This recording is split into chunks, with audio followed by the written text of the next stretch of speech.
you can see that it has a point on it, which is nothing you really see very often. It kind of resembles a center punch, although it's a more obtuse point than you'd see on a center punch. But this has a couple of purposes.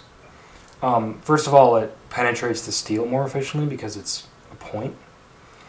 And also, when the material is cold before you actually heat it up in preparation to punch the hole, you can actually mark it out while it's cold because there's a point there.